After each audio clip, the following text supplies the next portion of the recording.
But a lot of these single parent households are dealing with a lot of struggles. Right now, they're dealing with COVID-19. It's having a huge effect on the family life, and the holidays that's coming up is having a huge effect on family lives.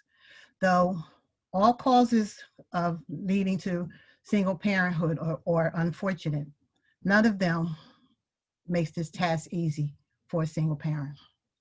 According to Allison Bowens from the Chicago Post, she stated that parenting within itself is a difficult task, but single parents are burdened with performing these tasks alone. Single parents juggle the day-to-day obstacles with no backup. So when the kids are sick, they have no one to go to pick the kids up for them. If bills have to be paid, they have to pay the bills by themselves. There's no one around the house to help them with that regular household duties like cleaning and cooking. They have no quality, or they spend no quality time with their kids, and they have no time for self-care for themselves. And working to cover their family financially with a job that may make as much and leaves no room for anything else. Single parents are probably the most overwhelmed, time-starved people out there, according to Bridget Schultz, an award-winning journalist with the Washington Post and the Washington Post magazine.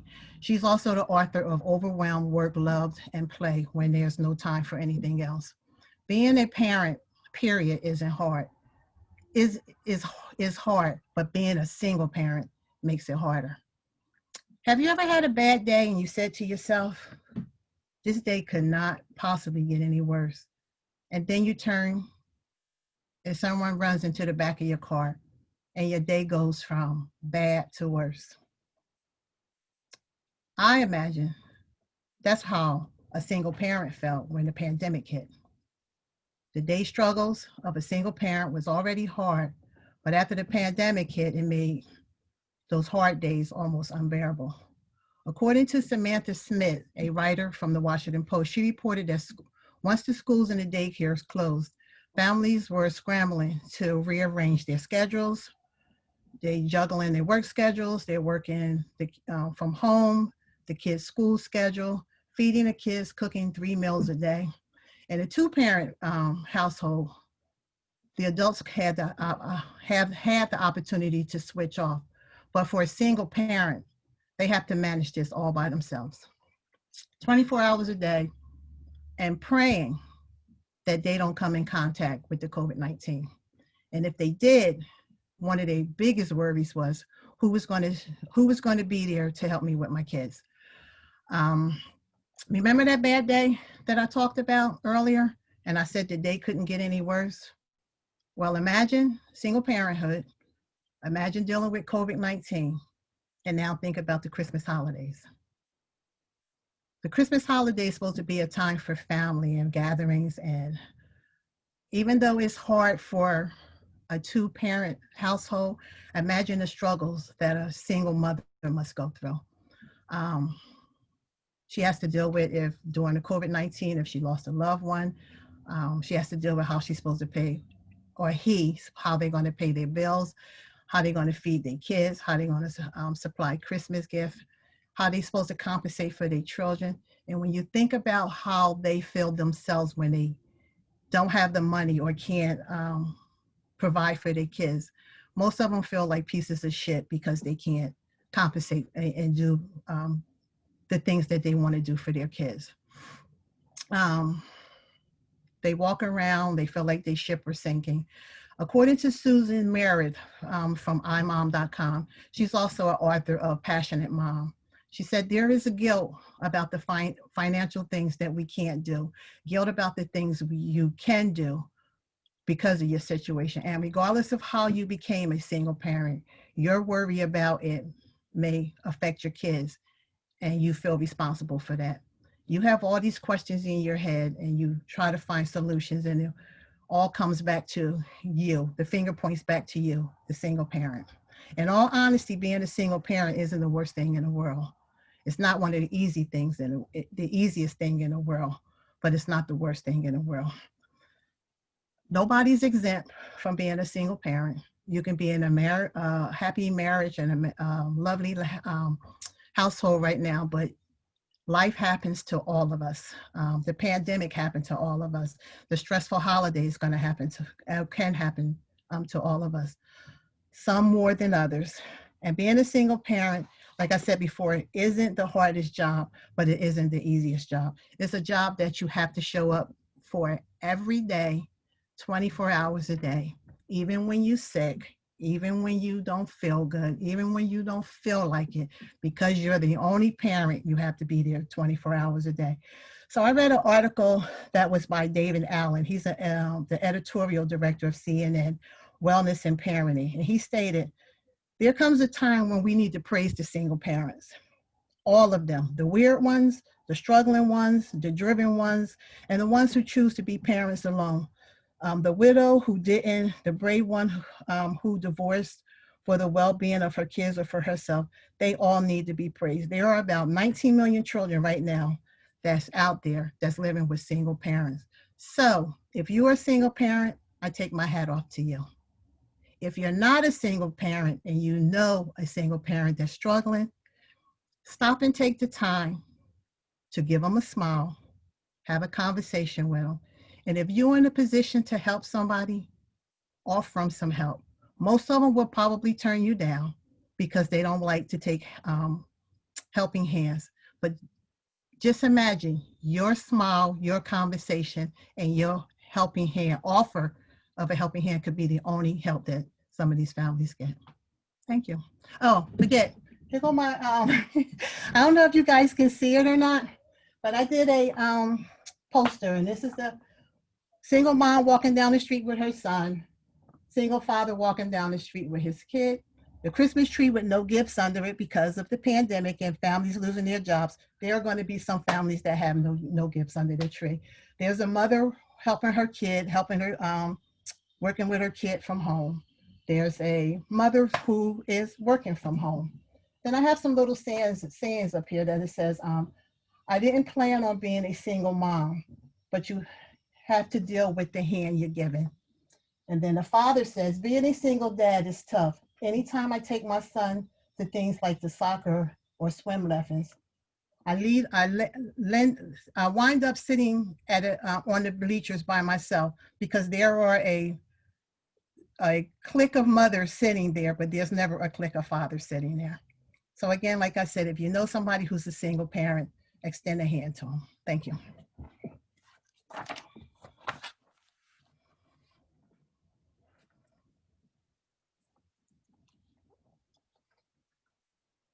Ooh, I could breathe now.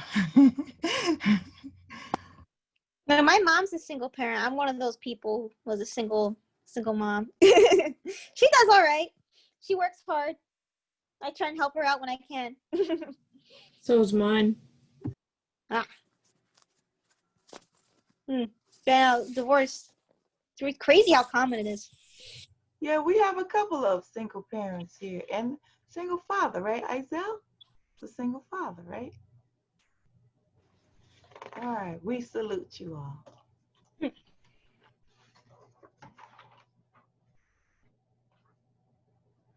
Okay, I think Jasmine's next.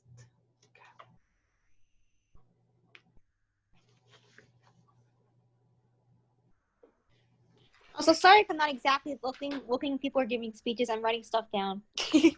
Okay, and I just realized that the first 4 speeches, I did not have the recorder on, so. Oh boy. Glad I took notes. I apologize for that. But if the students are willing, they can email their speech to you because I'm sure you'll probably remember their delivery. So that could be a saving grace for that, and I totally apologize for that. But I turned it on right when Phyllis was getting ready to speak. So.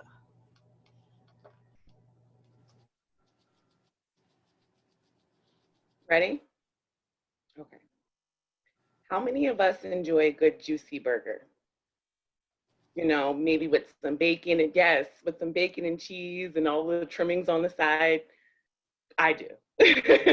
But when you're ordering on Grubhub or even when you're in the grocery store, chances are you're considering the personal health consequences of your food choices and not how these food choices may affect the earth. It may be hard for one to believe that the food they eat could cause entire cities to go underwater, ice glaciers to melt, and sea levels to rise. But by burning fossil fuels, cutting down rainforests, and farming livestock, all for that burger, that's exactly what's happening. The food system is one of the leading causes in climate change. The burning of fossil fuels, the coals, the oils, the gases, the spread of agriculture to meet the food demands, which is often partnered with deforestation, have a negative impact. The farming method, which is where food is grown, the pesticides and the fertilizers used, what is fed to our livestock, and so on, all infect our environment. Ann Lab in Climate Crisis at the End of the Fork states, the global system for food producing and distributing food accounts for roughly 1/3 of the human caused warming effect. Food and livestock sector alone is responsible for 18% of the world's global warming effect. That's more emissions produced by every plane, train, or steamer trip on the planet.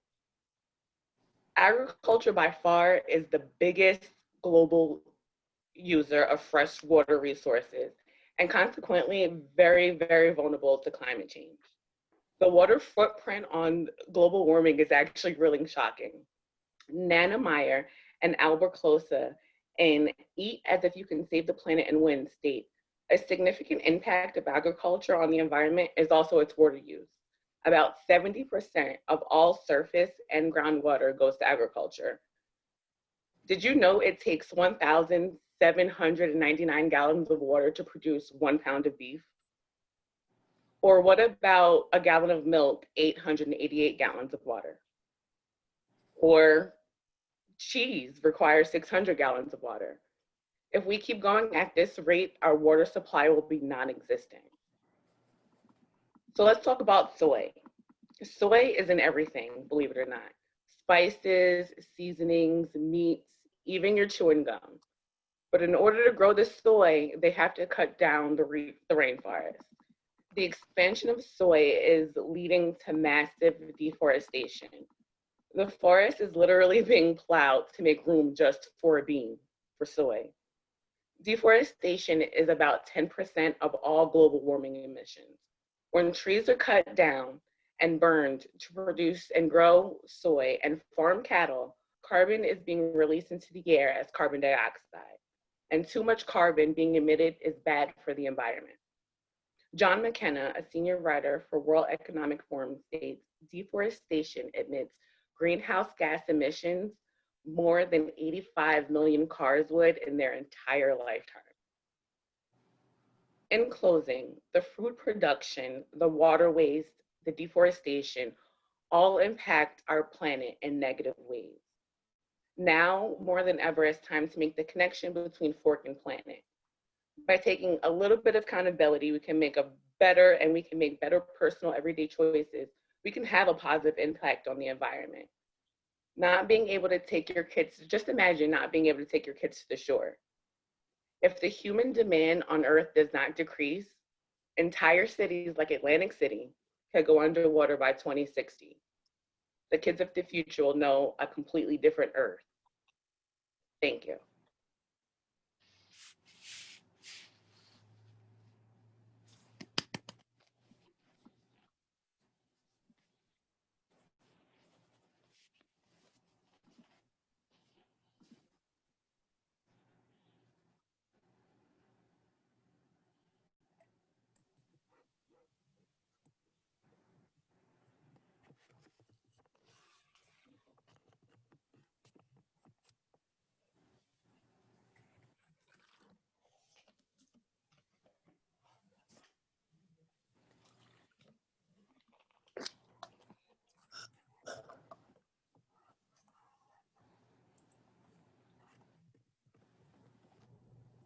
Okay, thank you, Jasmine. You really got me with that intro because I had no idea. Well, did look at your stuff before, but when I first looked at it and you asked us about the hamburger, I had no idea you were going to relate it back to fossil fuels.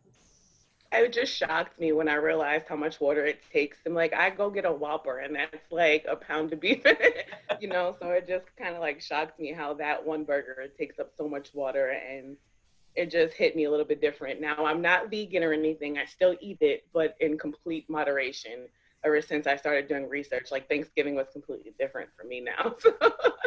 Yeah, I bet. Okay. I think it's Michelle next. Yep. 1 minute, Michelle. My mic is on, right? Oh, yeah, never mind. It's on. Where's your mustache? Oh, all right, give me a moment. I thought no one noticed the mustache. Oh, we noticed your mustache. There we go. That's your signature. Beautiful. Okay.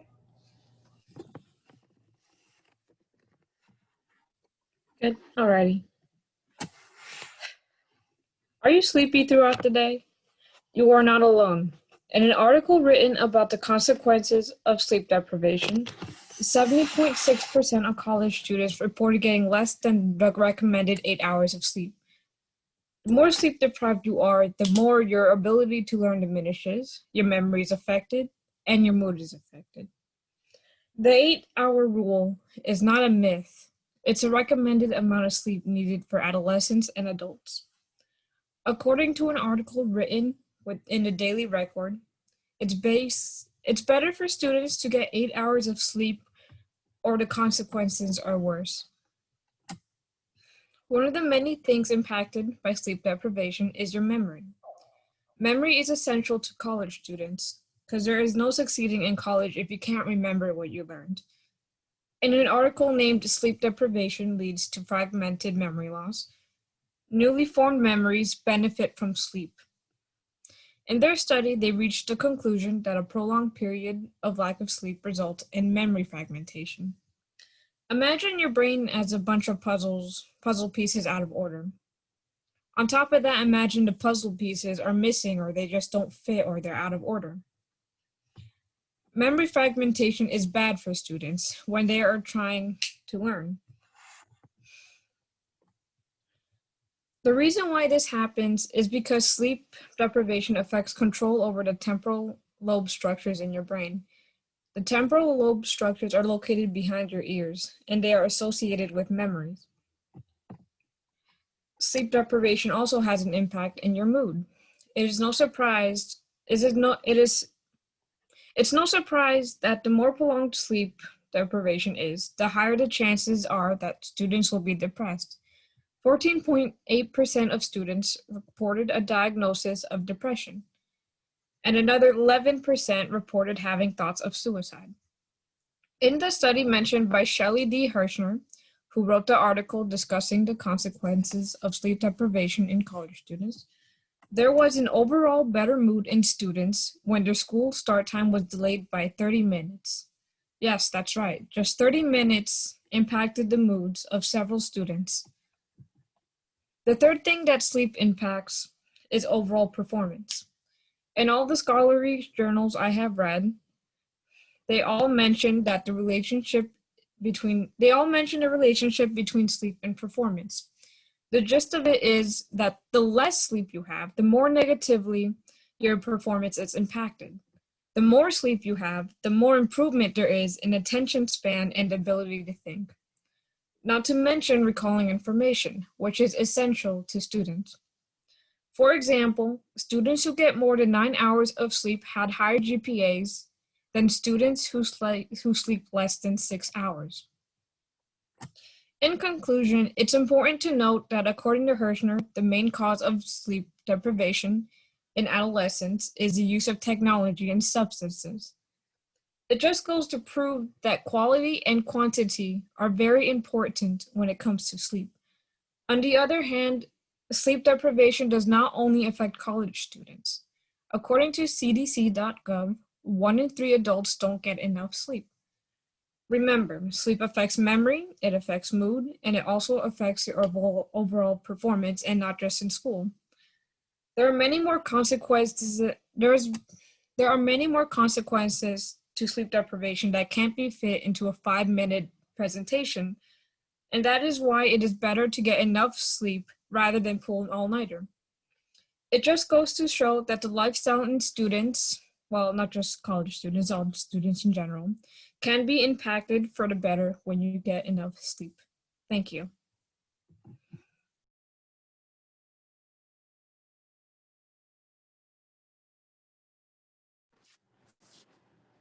I don't get enough sleep because of my horrible sleep schedule. I stay up late. Yeah, I stay up at night regardless. And then I just feel dead inside. The next day, I'm like, ugh. You have to fix What that. does it mean when you do sleep enough, but you're still exhausted? Like you sleep like 10 hours. There's such a still thing as dead. oversleeping too. That's every day for me. Actually, if you were woken up in the wrong stage of sleep, you will still feel tired. Yeah, that's true. Horrible. Yeah, I wish I could oversleep. Oh my god.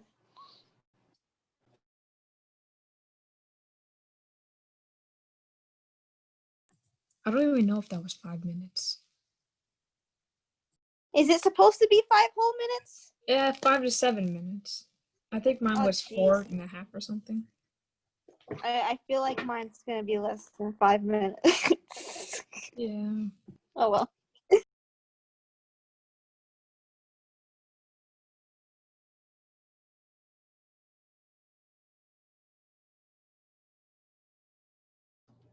Thank you, Michelle. I Any made it. Oh, questions for Michelle? Next up is Kayla. Yes.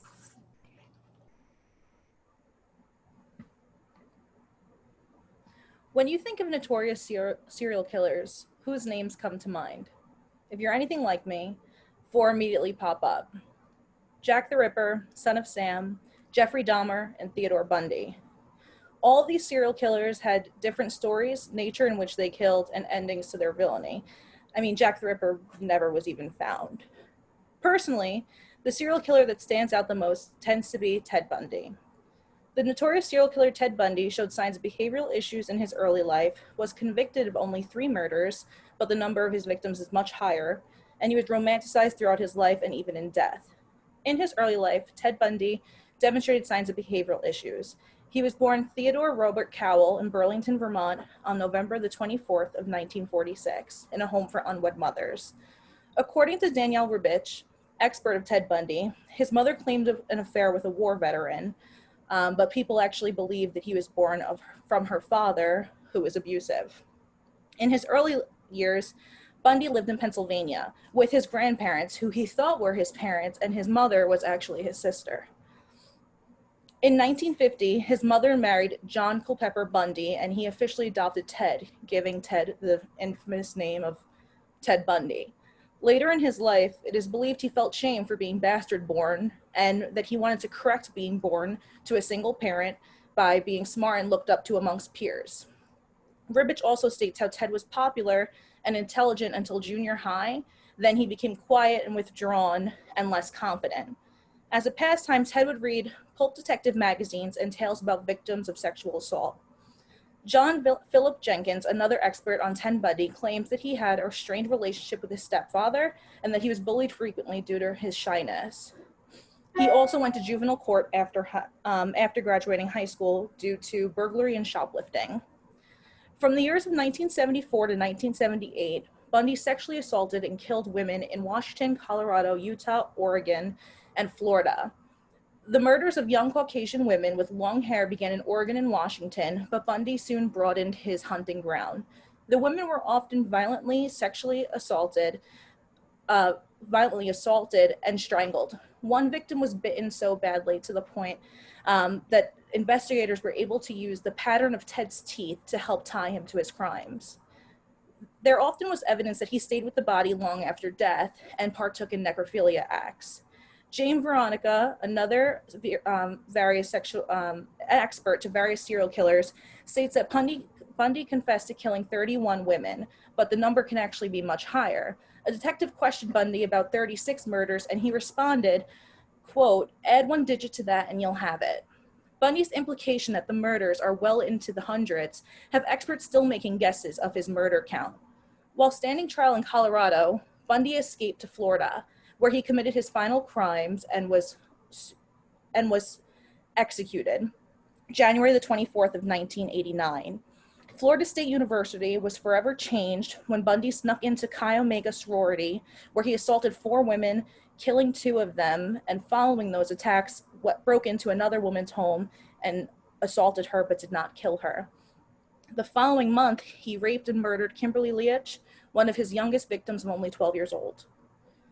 Bundy was romanticized by women throughout his life, and even in death. Bundy represented himself while on trial for his crimes in Florida.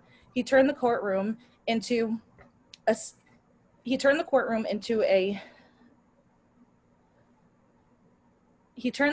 spectacle, using his charm and wit to develop almost a celebrity persona. Being that he was a narcissist, he took full advantage of the spotlight and attempted to have people see him in an innocent light. Ted held seemingly healthy, normal relationships with many women in his life.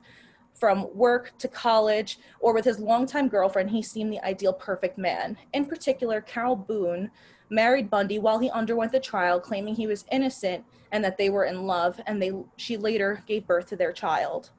The recent film, Extremely Wicked, Shockingly Evil and Vile, starring Zac Efron, portrayed Bundy, was very controversial. David Vonderheld, journalist at the Washington Post, states, "To experience Bundy on film as a seducer, a heartthrob, or a sex symbol is to fall into a stage-managed trap." Did everyone before know who Ted Bundy really was? The extent of his gruesome crimes and his disregard for human life? If you did not know, now you know that the notorious serial killer Ted Bundy showed signs of behavioral issues in his early life, was convicted of only 3 murders when the number of his victims is much higher and questionably in the hundreds, and he was romanticized throughout his life and even in death. I chose to not include much of the severity of the nature of his assaults and murders, but I definitely felt unease and dread researching them. Ted Bundy was just one serial killer in American history, and as fascinating and as chilling as that may be, it was real.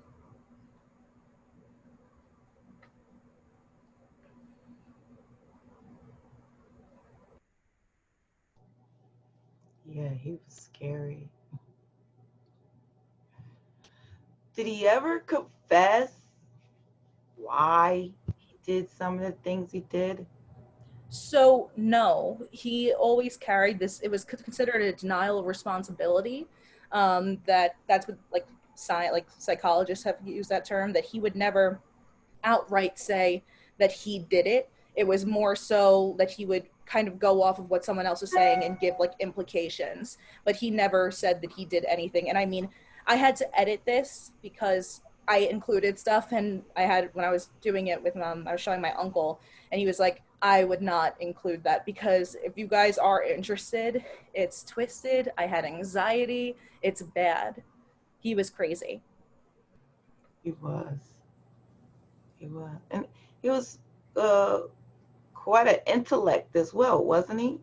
Yeah, he graduated from college and then went to law school, and that's why like when he was undergoing his trial in Florida, where they finally got him, he kind of took full advantage of being in the spotlight because women would come and they would like almost like if the Beatles were there, they would like stand outside and they would cheer, and it was because he had this charisma and this sexual nature to him that he ran with it and people loved it. That's, Even after he was, in jail for however many, I think it's 10 years before he was finally executed. People would write to him that they didn't believe it. Poor Carol Boone was taken advantage of. And then he also had like a long-term like love of his life in college and had a relationship with her for years, and they were engaged and never knew. He was just twisted. do you know how old the kid is now? Which one? Oh, the young one, his kid that they had. I'm not sure, but I'm assuming she gave birth to him, to the kid in around 79. Oh, okay. Yeah, and I believe she was a girl. So Wow. definitely definitely messed up. What a legacy Yeah. having your background. Well, thank you, Kayla. That was very informative.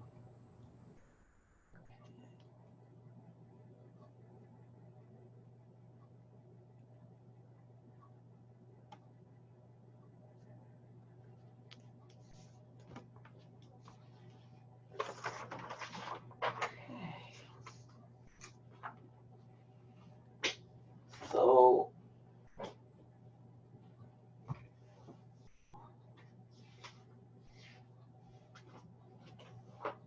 I believe Mamalo was next.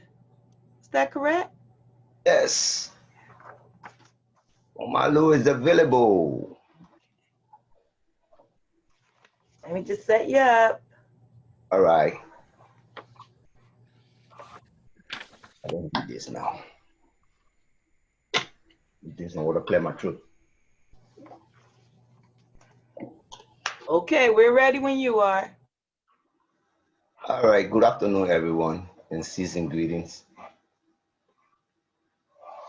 I want to talk to you today about something that I've been longing to talk about. And I start it like this. Most African immigrants come to the United States have harbor unrealistic expectations of their new host country. According to Dr. Ward, chairman and associate professor, Department of Africana Studies, University of Pittsburgh, she explained in an article, back home people say America is heaven. Pre-migration expectation and post-migration adjustments for Liberians immigrants in Pittsburgh. They believe that the U.S. is a land of milk and honey with abundant riches and easy life. Meanwhile, Americans celebrate their heritage and identity as a nation of immigrants. As stated by Emma Lazarus, an American author and activist in the 1880s, in the poem The New Colossus, few lines reads, and I emphasize, here at our sea watch sunset gate shall stand, a mighty woman with a touch, whose flame is the imprisoned lightning, and her name is Mother of Exiles. She depicts the statue of liberty as a woman who is welcoming all of those who need a home. African immigrants are part of the global migration struggle. Some travel to the US with their spouses. In their marriages, it means a man does not undertake life journey alone, but can share its joy, sorrows, and memories with a wife. Marriage has struggles, pains, and all sorts of ups and downs. Then, let me ask, if it is for companionship, why is it challenging to sustain? A reasonable answer could be because of commitment as opposed to self-fulfillment. There are many reasons why African immigrants' marriage suffer in the US. Notably, challenge to balance work life versus family life. For example, job scheduling and not having time together enough. Though we are concerned of the reasons for breakup, our purpose here is to talk about, we want to focus on how they can sustain their marriage. We all know that there are important measures for helping marriages survive in the US. African immigrants are no exception. Three of these measures under consideration are partner showing love and affection to each other, partner having shared value and beliefs, and when they are open-minded to understanding the way of life. In the context of marriage, the strongest root of marriage is love. Love is defined as being affectionate. Let's look at some examples. How love and affection are expressed. Give your partner your attention. Understand the love language. Watch her smiles, and do not forget to make time for each other. Share responsibilities. Recognize that each of you have a significant role and appreciate the work of your partner. In the same vein, Christians believe that marriage is ordained by God.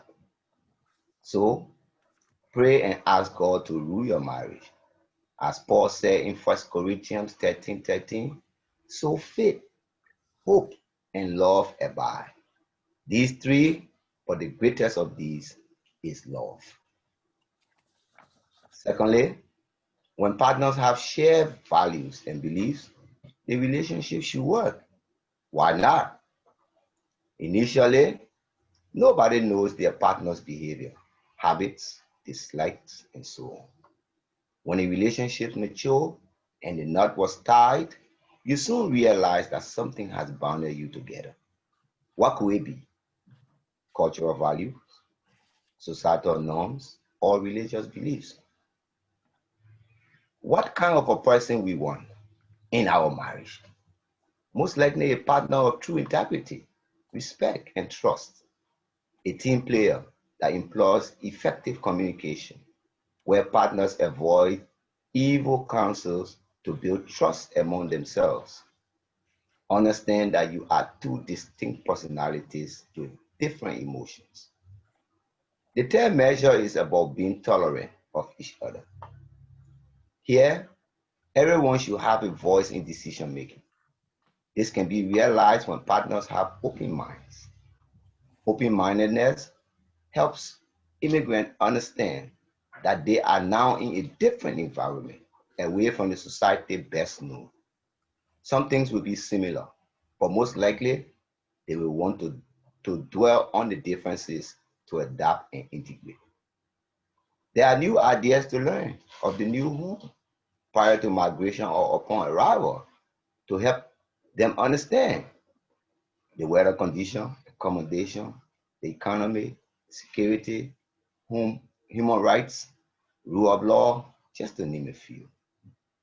Moreover, taking initiatives to learn new skills through experiences, being ready to fail. There is learning in failure. Thus, keep on trying. Become mentally ready and be optimistic of the future.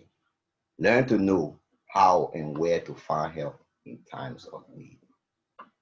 Now, we have talked about three methods under consideration, namely love and affection, shared value, and open-mindedness. Let's show an example of how African immigrant marriage can survive and sustain situations in the US. As an immigrant from Africa myself, I see partners should endeavor to live by the ethics of marriage. Successful marriage characteristics should include unconditional love, commitment, and showing respect. It is only when husband and wives are committed to each other that they will be able to withstand the pressures of life that are sure to come their way. Sharing each other's concerns, fears, and hopes without criticizing or judging. Working through situations with team efforts. Approaching challenges with open communication. Do not forget, I repeat, do not forget to show your affection. Make a point to tell each other, I love you. Cultivate a positive and thankful mindset. If you maintain a positive outlook, your spouse is likely to follow suit. Pray together. Ask God for help. Ask God for help so that you stay committed to your marriage. Seek counsel from your elders, pastor, professional marriage or family counselor. Look at challenges as opportunities to strengthen your marriage in the constructive way. In closing, let me remind us that we are living in a stressful world. Our lives are full of challenges.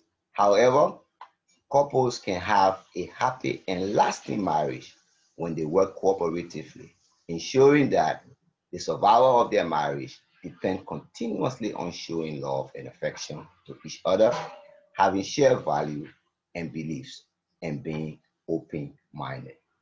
I thank you.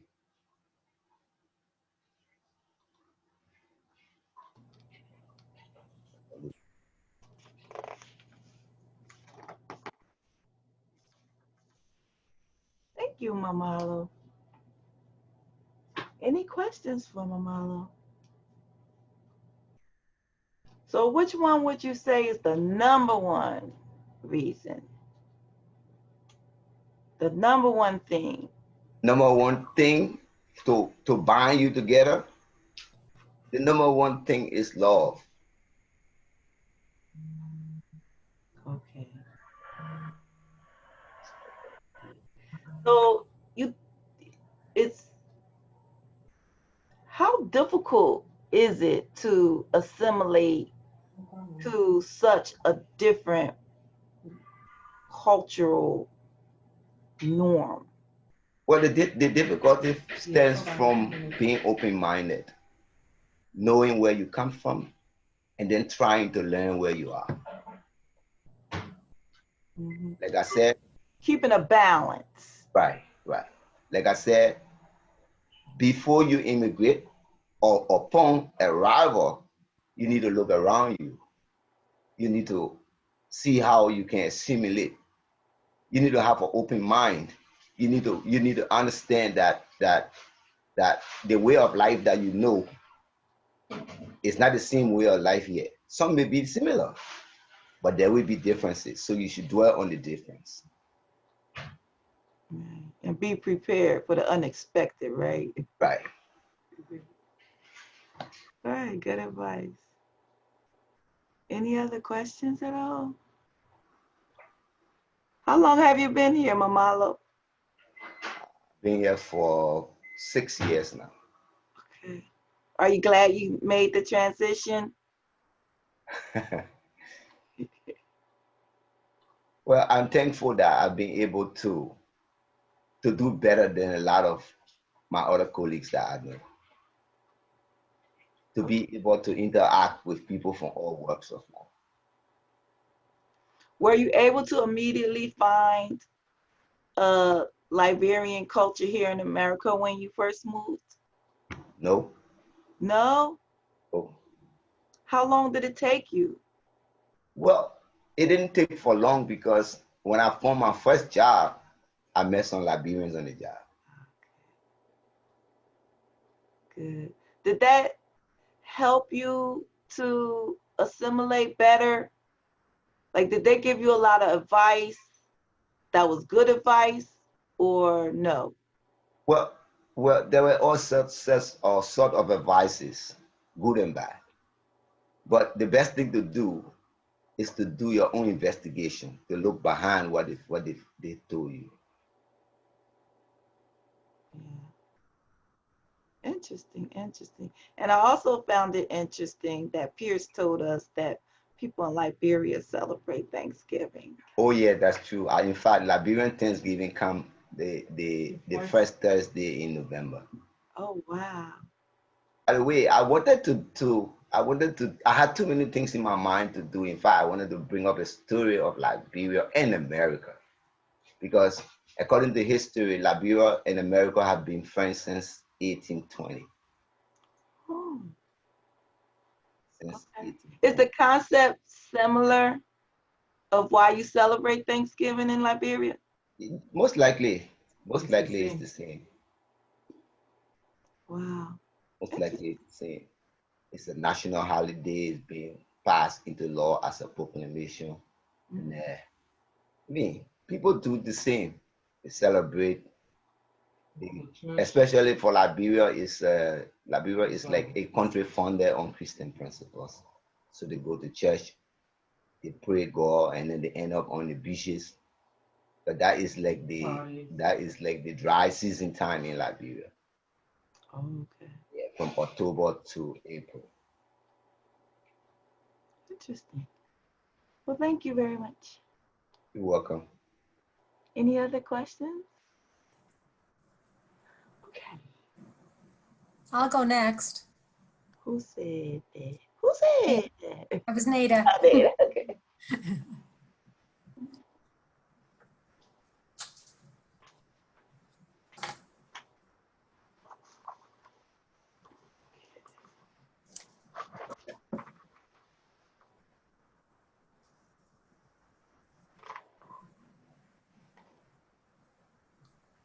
Did you want me to put your visual up now or at another time? You could just put it up now and then I'll just reference to it when I get to. Will you advance? Because there's 3 of them, so I have 3 different. Can I just ask you to advance? Sure, but I don't recommend that you just leave it there open-ended. Like I would recommend that you use it when you need it. Okay. And I'll tell you why, because it's going to be on the screen. Right, it's going to be People are gonna distracting. tempted to read it. Yeah, you're right. Yes, you know best. Okay, I'll let just, it'll take a quick second to put it up. Okay.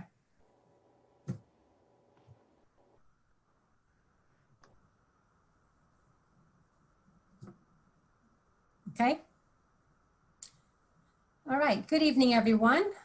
So how many of you would agree that interviewing for a job is probably the next scariest thing to public speaking? Yes, interviewing for a job is a nerve-wracking experience. How many of you have had a job interview where you were asked the same question by everyone you met, and the only response you were able to give was either a yes or a no? Did you feel the interviewers learned anything about you? And alternatively, did you learn more about the organization or about the job? Probably not. With over 30 years in the human resources field, I consider myself an expert, so I will explain how the competency-based interview process works. Industrial psychologists developed this concept in the 1970s, and it is also called structured, behavioral, or situational interviewing. Competency-based interview helps in better hiring decisions, creates less of an adverse impact, and to prepare for a competency-based interview, job seekers can use the STAR approach. That's S-T-A-R. First, competency-based interviews help in better hiring decisions because both the employer and the job seeker are focused on the required job competencies and behaviors. You can always develop an employee's technical skills, but they must come with the ability to demonstrate the required job competencies and behaviors. This quote by Herb Kelleher, co-founder of Southwest Airlines, sums it all up. If you do not have a good attitude, we do not want you, no matter how skilled you are. We can change skill level through training. We cannot change attitude. Competency-based interviews also help in better hiring decisions because it collects information from past behaviors to assess and evaluate the likelihood of the replication of the competency behaviors. In other words, how you handled or addressed something in the past is very likely how you will address it and handle it in the future if you need to address it at that point. Making poor hiring decisions can cause organizational financial burdens. The US Department of Labor estimates the cost of a bad hire to be 30% of the employee's annual salary.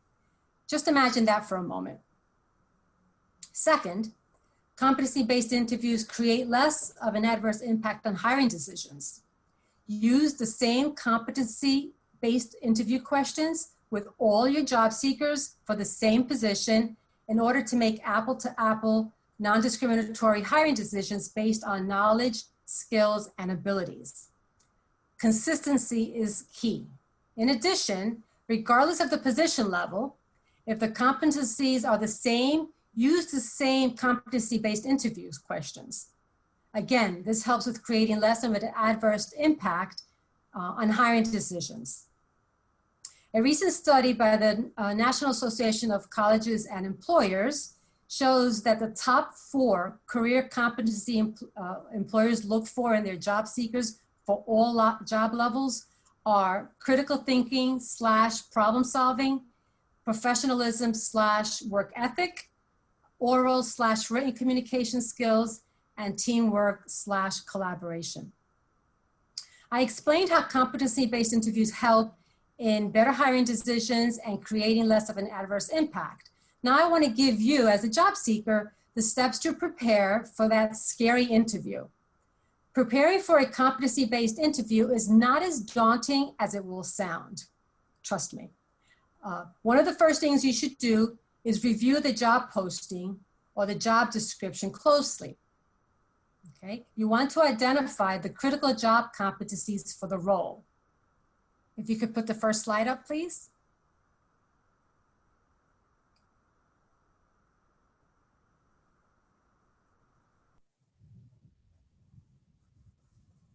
Okay, for example, responsibilities for an assistant director of events management include developing event project plans, tracking event budgets, negotiating with vendors, working with senior members of the events team, consulting with colleagues, university administrators, and faculty members.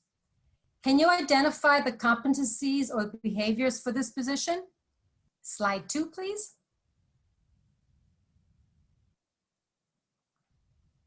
They are attention to detail, interpersonal and customer relations skills, oral and written communication skills, organizational skills, the ability to work independently while being part of a bigger team, and computer skills, to name a few.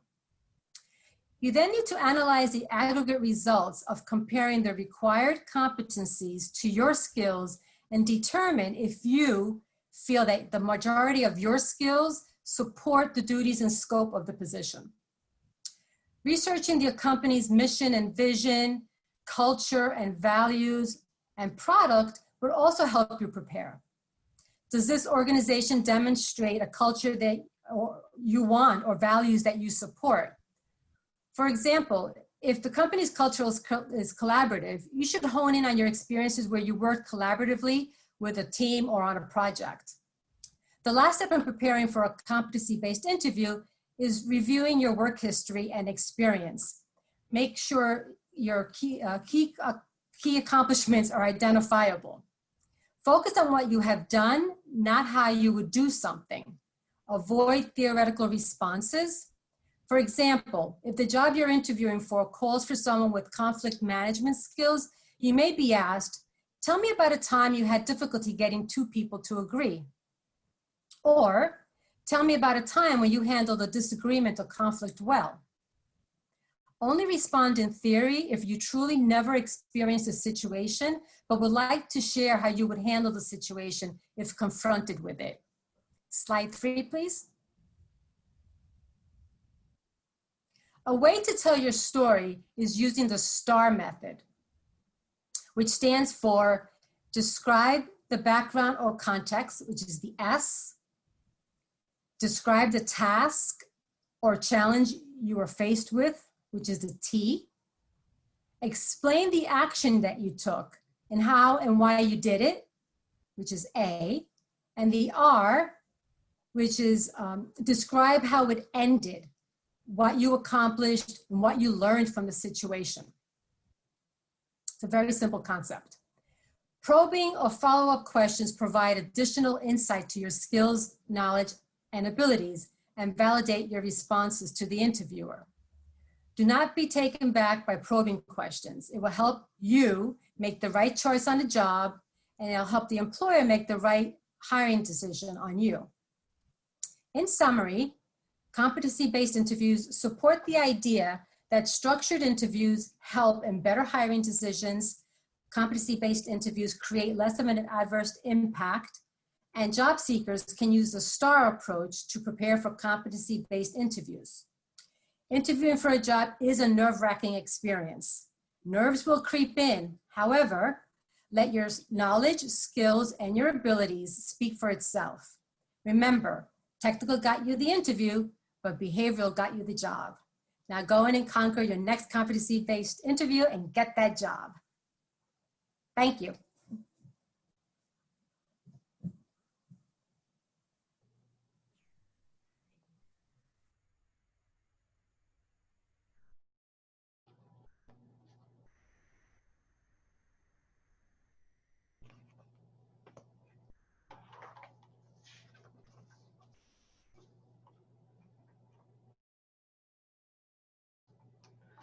Thank you, Nida. So how many interviewees would you say come to the interview unprepared? If I interview 10 different people for a job, about 3 come unprepared, Okay, 30%. which is kind of sad. Yeah, It's that scary, number but would it's not be that so hard. high. Yeah, Yeah, right. So would you say that most people really do their homework and know about the company and what their value is to the company? absolutely. It's like a consumer, right? They're shopping and they're doing their research, and that comes across when people are prepared. What qualities would you say are indicative of the people that you actually hired? Like, what are their best qualities that they display during the interview?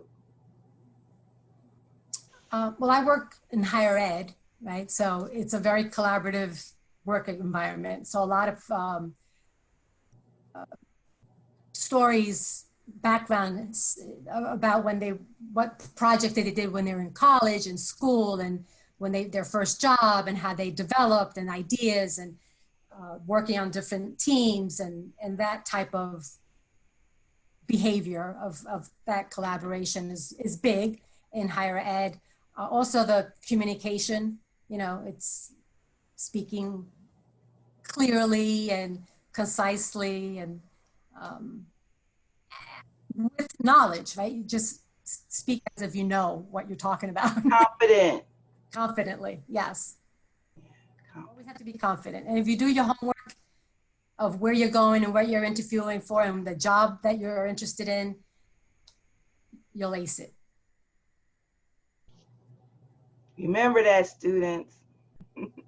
Remember that. Very valuable information, because it is very competitive out here. Very competitive. I mean, I'm sure Nada can tell you how many applications that they get. They don't even just call those people. I mean, it's just so competitive. Thousands. Yes. And with things changing, technology taking over, it really, really is a job within a job to prepare for the job. Yeah. Yes, that's so true. Good, good. But it's doable. It's doable. Oh, most definitely it's doable, but it's all in how much you want it. How badly do you want it? Absolutely. Okay, any other questions, Renata? Okay, good. That slide thing worked well. I was hoping I didn't mess you up. No, that worked out really well. Thank you. Okay. I'll go next. Okay, that sounds like Elise. Is that Elise? Sure is. Okay. You know, I know my students. I can tell your voices.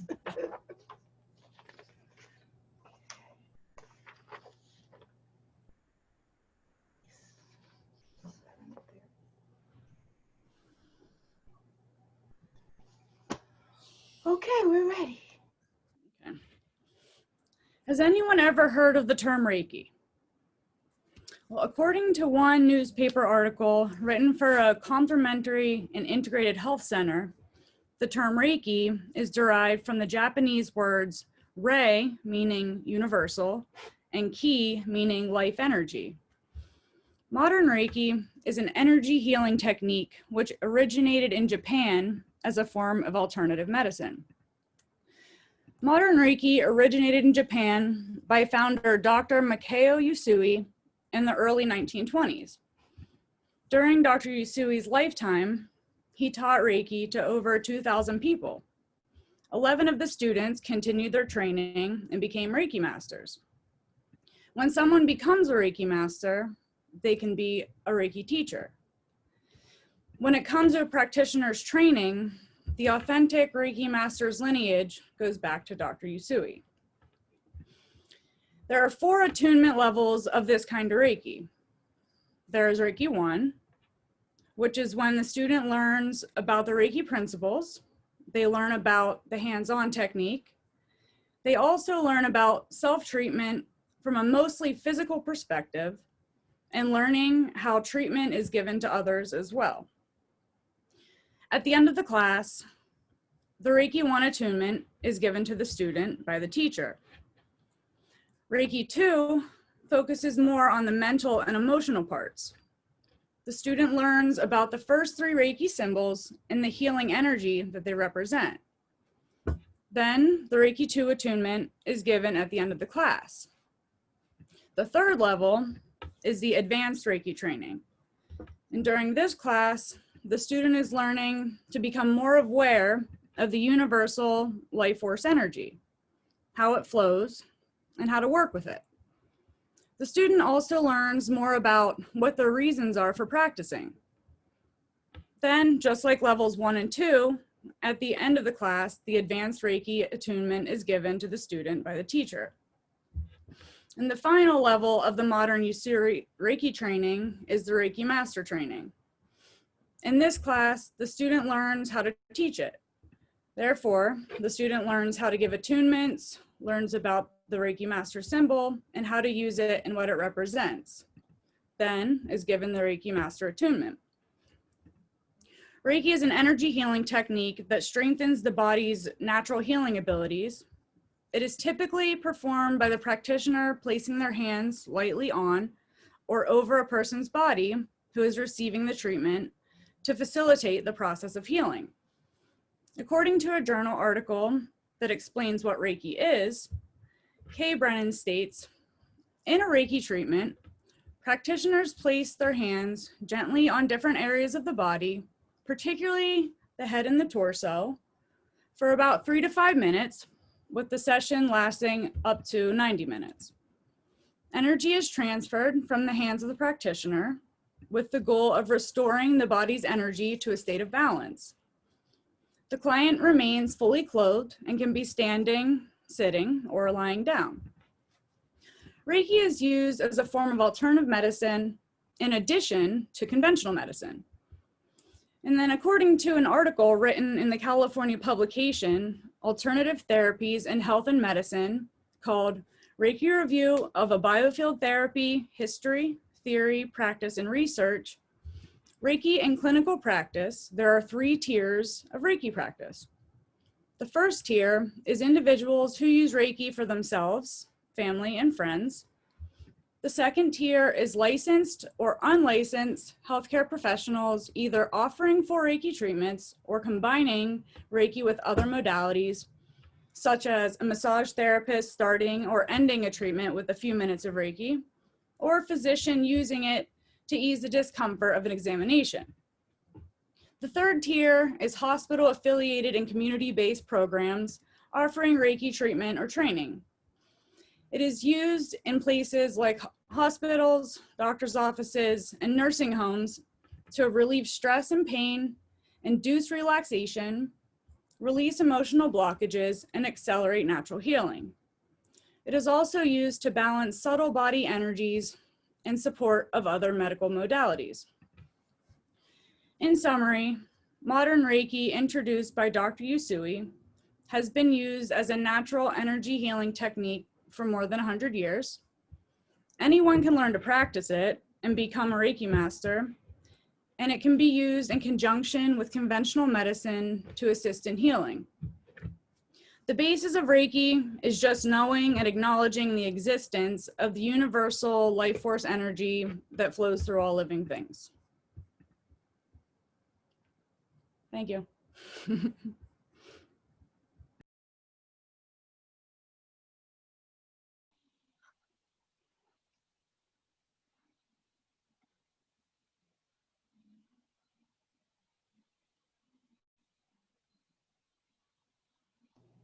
What would a session like that basically run? The cost? They're usually, they run about like the same as of what a massage would. So it's I mean, depending on the area that you're in, of course. I would say between 50, 60. Sometimes, I mean, people will do it for less time than, like 90s is a normal time, but so is 60. And less, you know, obviously it would be less money, but I'd say ballpark 50. Yeah. Mine cost 100. Oh, I believe it. Crazy. That's why it really depends on where you're at. When I first started doing it in, you know, in the middle of nowhere, Pennsylvania, it was $50 there. Did you My like it, brother- Joan? Oh my God. It's like a weight is off your shoulders. It's amazing. It's very spiritual. It is. It's expensive. For an hour, $100. My brother does it. Well, he used to in Asbury, and he charged like 100 to 150, depending on how long and like, you know, what you were looking for, because they would like target, I guess, certain areas of energy that you wanted to work on, like how you were feeling throughout the day. Like, let's say you were tired, like I don't know enough about it, but I know like it would target like certain areas of the body that had to do with like chakras as well, and like different things, and like some things were like emotionally and like energy, like and physically exhausting to like my brother Michael when he would do it. So they charge more for that, and like they take cleaning their space very seriously with like stones and oils and all this And stuff. crystals. Yeah, I didn't have time to go on and on. Oh yeah, But no. there's a lot to it, but man, I've been like selling myself short all these years. Tell me I can charge $150? Yeah, you gotta up that. So Jasmine, that definitely lends to your earlier speech when you were talking about people's Don't touch my hair yet. energy. See, I now was you got some definitely, and support I for don't that. want you. I was here with it. I was like, I don't want your energy. I don't want none of that because it transfers. I was here with it. And I love Reiki only because of the ASMR aspect of it. So when they do the ASMR aspect, the tingling sensations and the spirit, and not spirits, I won't use the word spirits, but the energy that does something. So I was here with your speech, Elise. I was here with Awesome. it. But yes, don't touch my I hair. enjoyed it. I feel like it's something everyone has to try at least once in their lifetime. I'm around, let me know. Thank you. And how long have you been doing it? Oh boy, since 2007? Oh, wow.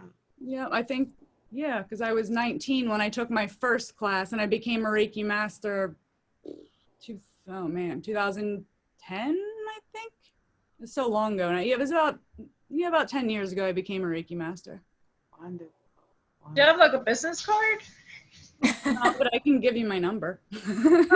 I literally just jabbered. I just asked her for her information. Put it in the chat so we all can have it. I was like, what's your number? I'm interested in the session. She definitely, at least I got you, because this is also a business move for you too. You gotta increase those prices. This is a very good self-promo. Yeah. Well, it's informative. Absolutely. Very, very informative. Lots of new information we didn't know. Yeah. All right, great. Can I go next? Yeah. My speech will help Elise, actually. Okay.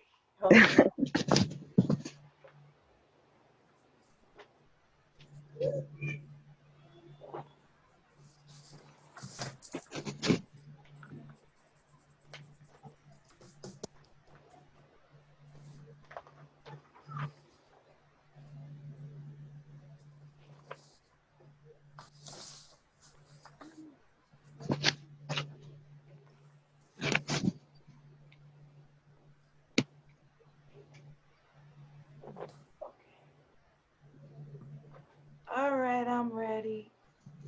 Right. You're sitting on your couch and you're watching Shark Tank, looking at all these ideas and products everyday people come up with and bring to life. They're walking away with $1 million in investments. The next thing you say to yourself or your significant other is, why didn't I come up with that? According to Small Business Administration, nearly 700,000 small businesses are created per year. Everyone has small business ideas and many don't know how to execute them. Creating a small business successfully comes with many challenges. You must create a business plan, assess your finances, and register your business, and brand your business. Now let's get started. The first thing to start a new business is to create a business plan. What is the purpose of your business? You must establish what service and products you will offer to your consumers. You must refine your idea to exact specifics to determine your business purpose. Conducting a market research is to establish and help your customer understand their wants and needs and understand your competition. The Small Business Administration recommends gathering demographic information by conducting surveys and holding small focus groups to understand the competitive landscape of opening a business. Secondly, you must assess your finances. Performing a break-even analysis helps the company know when their company's product or services will become profitable. You must determine your average price minus your variable costs to your and that will determine your break-even point. Determine the price of your product, determine the profitability, and analyze your data. How many goods or services do you have to sell to see a profit? You must always watch your expenses. Do not overspend. Do not overspend. Many businesses fail before they start due to overspending. Next, you will need to register your business. You must register your business with the government to be considered an official business. The first step in order to do that is to determine your business structure. Legally, this affects how your company will file their taxes and as well as personal liability if something horrific happens. After determining the structure, you must register your business with the IRS. You will receive an EIN, which is an employer identification number. That will then allow you to obtain all licenses and permits that will be needed to run your business. When registering a small business in your state, some states, based off the business structure and services provided, require certain licenses and permits. Utilizing the Small Business Administration's database will allow you to get your licensing and permits requirements of your state and your business type. Lastly, you must brand yourself and advertise. Before you launch, you must be able to build the brand and gather the following. Creating a logo can help attract people and identify your businesses and the services provided. Using social media to create a business page is one of the fastest ways to get your information and your product to the public.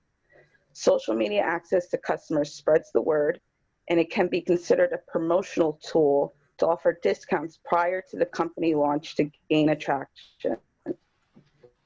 Creating a marketing plan is, if not one of the most important things when starting a new business. Forms of consent is one of the easiest ways to open communication with the customer. That information through email, newsletters to subscribers, and product information gives customers an inside look into your business consistently. Although creating a small business has many challenges, you have the ability to grow a business using these steps as a blueprint. You must create a business plan, assess your finances, register your business, and build your brand. The next time you're sitting on the couch watching Shark Tank, wondering if you can take your idea to the next level, don't doubt yourself. We're all capable of having a piece of the pie. Make it happen.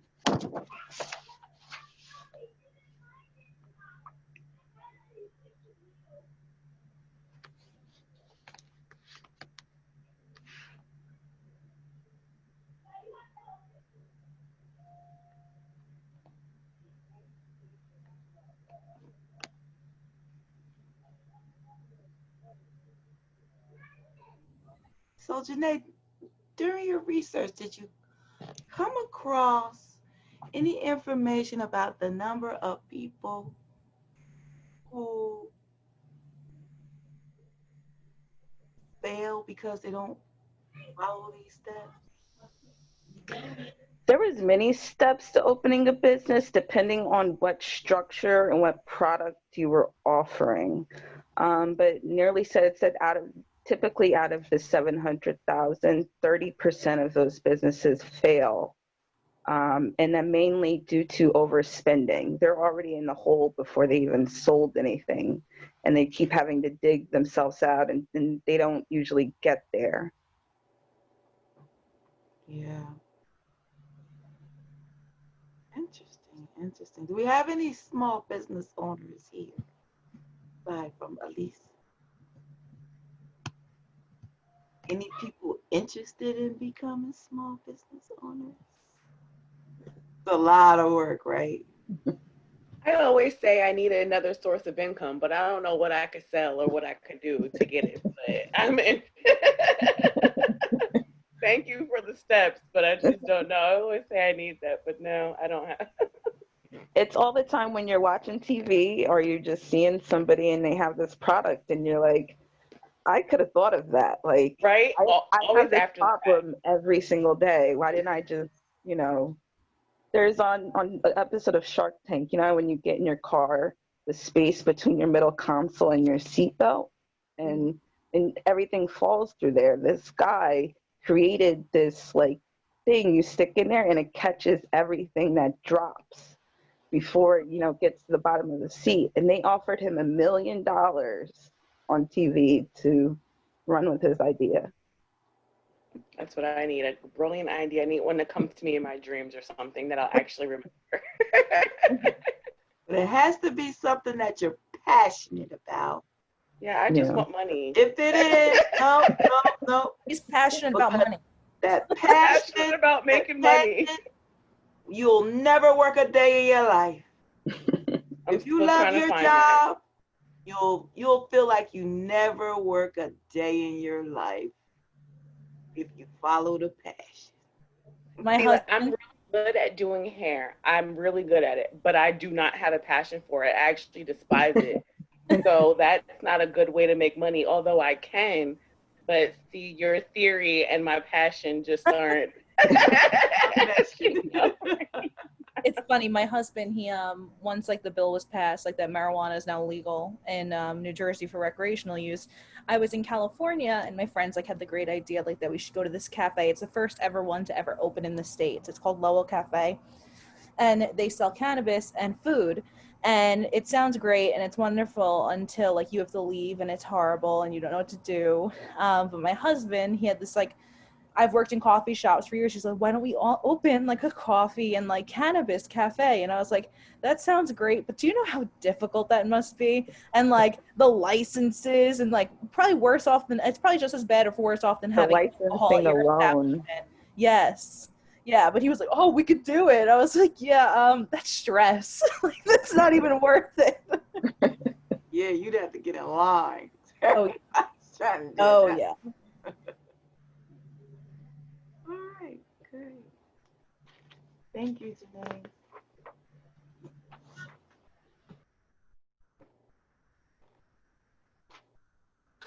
Okay, I guess I can go next. Okay. Sorry if the background's a bit loud. I have my dogs out and my family's over playing with the dogs. So I'll try to make this as clear as possible. So how often do you see anti-smoking ads or ads informing you about the effects of smoking, or you see it online as articles or in a magazine? Well, there's a reason why everybody's trying to inform you how unhealthy smoking is. Smoking is bad for health because it causes disease, it's very toxic, and it even causes death. Now, smoking is bad for your health because it puts people at high risk for developing life-threatening conditions and diseases. One of the major risks is heart disease. People who smoke are 2 times more likely to develop heart disease. Not heart disease, heart issues than people who do not smoke. One of these heart issues is, I forget how to pronounce it, atherosclerosis, which is a fatty buildup in the arteries. Of course, this is very serious because if the artery becomes blocked, you can have a heart attack and die. Another disease that people are at risk for who smoke is lung disease. Smokers are 11 times more likely to develop lung disease than non-smokers. One of the most common lung diseases to get while you're smoking is emphysema, which is damage to your air sacs. You may even tear from the damage. It's very serious. Finally, another disease that you can get from smoking is cancer. In fact, a lot of cancer-related health issues and death is from smoking. And of course, you know, cancer is pretty serious because, you know, people die from cancer. Cancer spreads throughout your body and messes up your entire body. Not good. I'm sorry, I did look over this.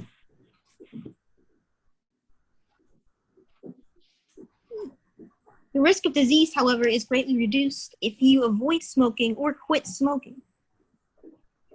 Quitting smoking, the sooner you quit smoking, the more damage you avoid putting on your body. So the longer you wait, the worse. The sooner you quit, the better. And avoiding smoking at all is even better because you don't even put those toxins into your body. You don't develop any health issues from smoking. Now, smoking is bad for health because it puts toxins into the body. Cigarettes are full of thousands of chemicals that are harmful to the body. There are more than 4,800 chemicals contained in cigarettes. A lot of the chemicals are known as carcinogens, which are cancer-causing substances. And finally, smoking is bad for health because it causes death. People die because they put the chemicals into their body, and the chemicals cause health issues and diseases, which cause them to get sick and die. So every year, about 5 million people die prematurely because of smoking. Smoking is one of the most variable causes of death because, you know, people don't have to smoke, people choose to smoke. So they choose to put this stuff into their body, and then they get sick and then they die. It could have been prevented. So now you know why smoking is bad for your well-being. It raises the risk of disease in your body. It's incredibly toxic, and it kills. And it's usually the complications and disease that kills, you know, because cigarettes are so toxic, put all these toxins in your body. They aren't supposed to be there.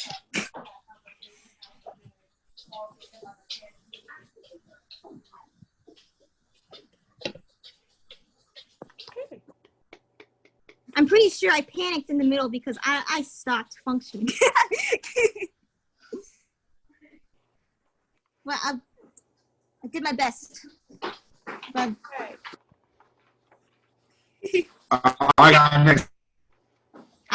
I cannot hear you breaking up, dude.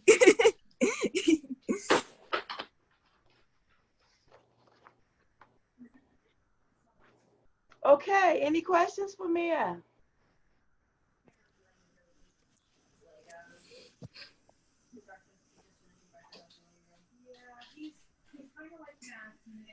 Did you find, you were talking a lot, I guess, about tobacco smoking, right? Yeah, like, you know, because, you know, cigarettes or tobacco. Did you come across any other, like, when speaking about like marijuana smoking and that type of thing? Chewing. My main focus was tobacco. Yeah, my main focus was smoking tobacco, like the cigarettes and the cigar stuff, because, you know, that I know chewing tobacco is pretty bad for you too. It's probably like it's bad for your mouth and everything else. But I think my main focus was the smoking tobacco. And I know my speech kind of thinned out near the end. Like I had a really good paragraph. Okay, don't tell us that part. Don't. Okay. Don't add that part to it. Oh yeah, all right. You want to stay positive. I think I did okay. I think I did okay. I kind of panicked in the middle, and I'm like, no, I can't talk. But I try my best. You got through it. You got through it. All right. Yeah. Thank you, Mia. We appreciate it. You're welcome. Also, a lot of people smoke. There's like 15% of the adults in the U.S. smoke. 15%? Smoke. I'm pretty sure about 15% of everybody in the U.S. smokes. Like the adults. The adults Did you say anyway. 15 or did you say 50? 15. 15. Okay. Okay. It's crazy. It's crazy what people are willing to put into their bodies. Like people are aware. I'm pretty sure everybody's aware of the health effects of cigarettes, but they just do it anyway. Usually because the companies make it so addictive with all the nicotine. I know smoking is also like back in like the 50s. I might be even wrong about the decade, but in my communications class, like it was used as a like an image that when women started smoking, like there was this whole advertisement for women to smoke when they were kind of wanting to step out of being like the typical like female role in a home. So started advertising cigarettes with like women with like the long cigarettes that were like very like lean and like very pretty, and they had like I forget what the thing is called, but it was like you push it into a metal piece so it was still elegant. I know you're talking about that stick that sticks out of your mouth. Yeah, it became like a movement in like advertisement, and that's also too, it was a social standing thing. So if you smoked, you had this level of class. So more people smoked also to fit into that whatever. Yeah, I'm pretty sure people didn't know how bad smoking was back then either. In fact, I think at one point it was considered good for your health, which is complete bullshit. Oh, nope, it's not good for your health. I think your dog is seconding that. No, my sister's dog is staying here. He's really talkative when he's talking. He's like, ah. Makes a lot of noise. All right, thank you, Mia. Oh, you're welcome. All your speeches are very interesting. Yes, I got next. Okay. I'm gonna give yourself.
Okay.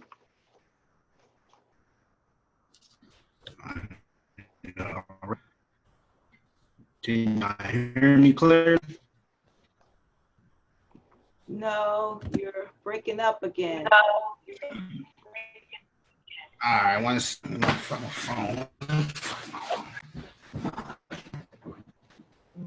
Every time, it's trash.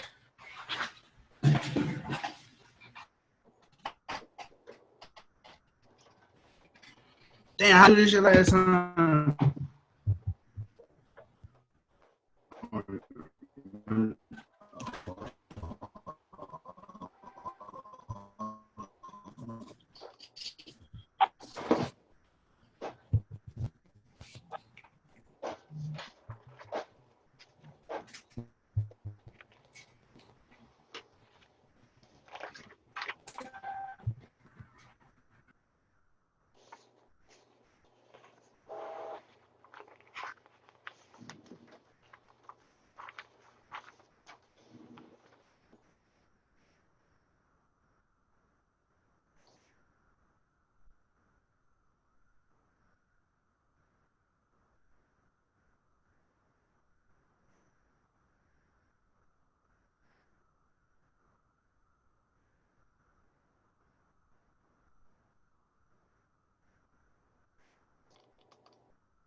Okay, I don't know what happened to Isel. Did he say? Maybe he's trying to call in.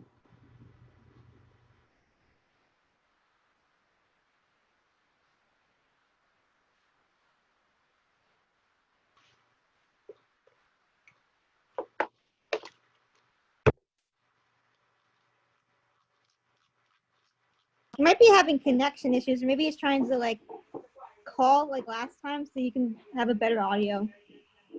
Oh yeah, I think I see something.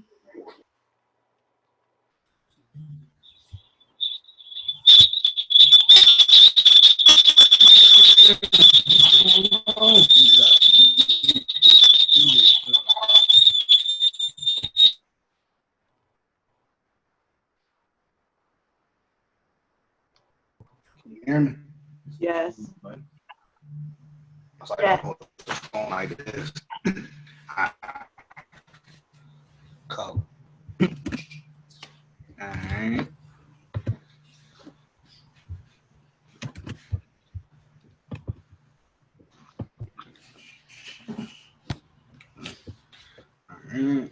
So now, essentially, all life depends upon soil.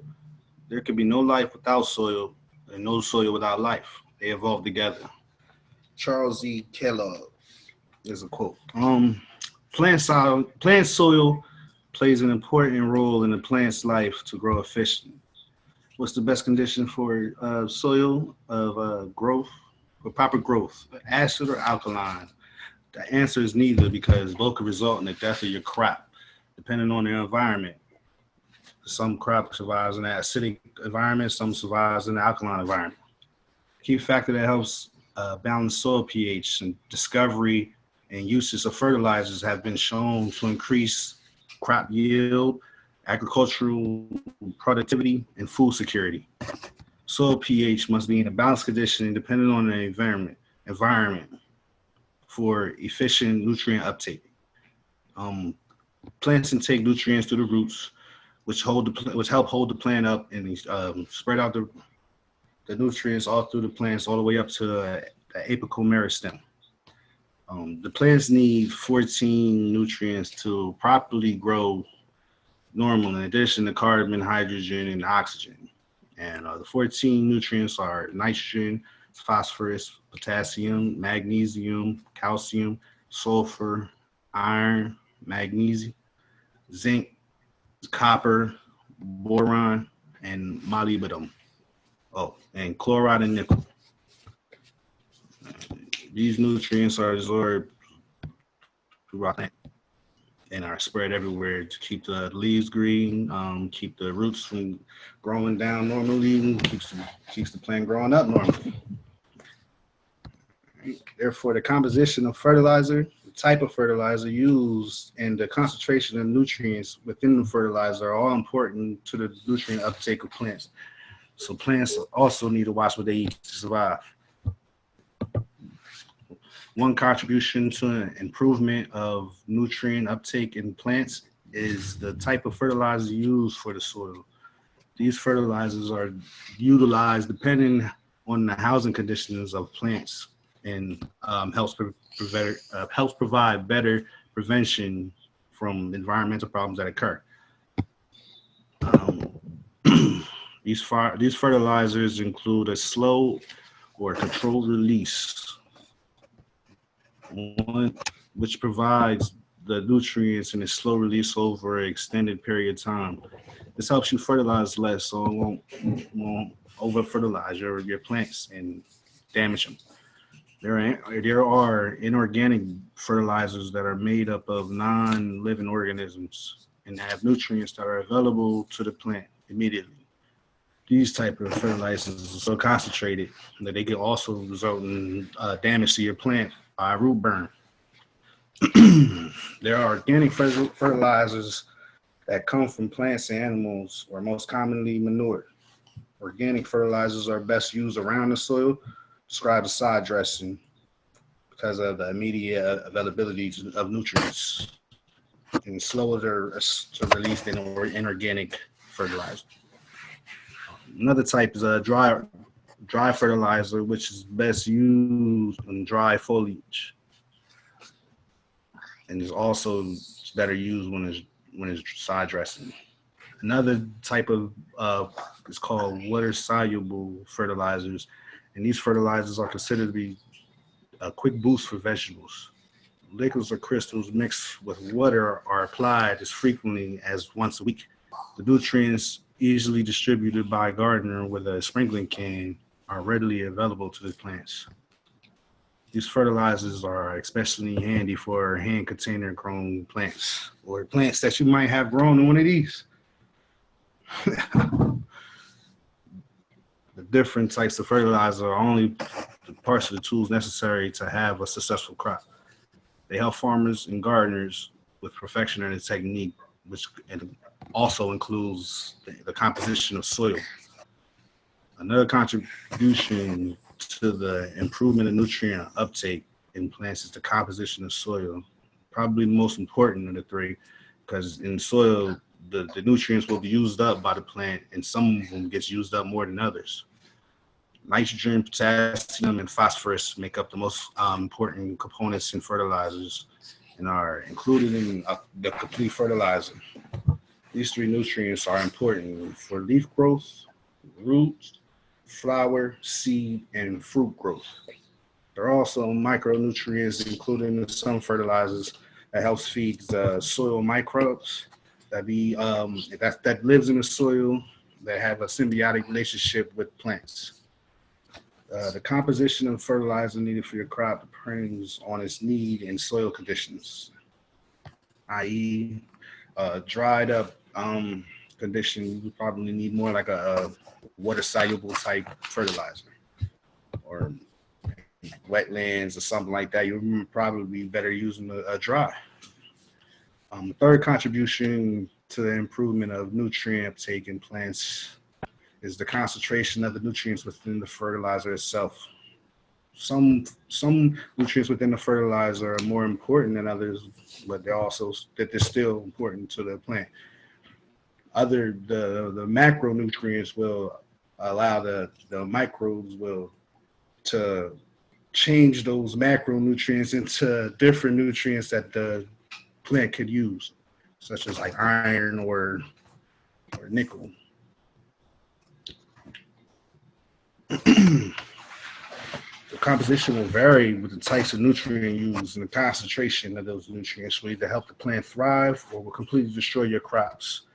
I.e., some fertilizers companies put ratios on the front or the rear, they bags or boxes or whatever fertilizer comes in, depending on what your need is. Because too high in phosphate could hamper the plant's ability to take up other micronutrients, such as iron and zinc. Too much potassium could cause the soil to have problems absorbing important nutrients that helps the plant grow healthy also. Too much nitrogen in fertilizer can have your plants looking super nice and green, but they will have issues on reproducing, so they won't flower and you won't have any more of that plant. Gardeners and art formed with many techniques to master. Fertilizing is just one of those tools to have successful and healthy growth of crops. There are many benefits using fertilizers, but on the other side is these techniques and different choices of fertilizers also have risk factors. Fertilizer use, however, comes at an environmental cost, and fertilizers have also not been a very economically effective production factor to lift many poor farmers out of poverty, especially in African countries where application on poor soils of unbalanced composition of nutrients and fertilizers is shown to have an impact on yield increase. It's important to know the condition of your soil, of your crops, for it to stay balanced. And fertilizing is just another helpful tool in agriculture. So in order to take care of ourselves efficiently, we must also take care of our land that we live on. And that's all. Fertilizer.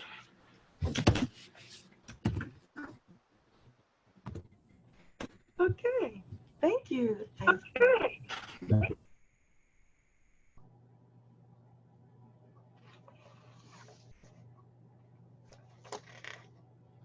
Let me see that plan again.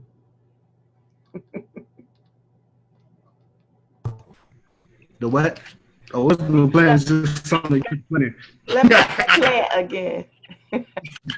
Put some soil right here, you know what I'm saying? And you tuck your little seed in there, you know what I'm saying? But you gotta put the light close to the top so the light can shine in so it can grow up and out. But then, you know, you gotta put a little bit of fertilizer on the inside, you know, small little house plants. I don't have any right now. Still working on it.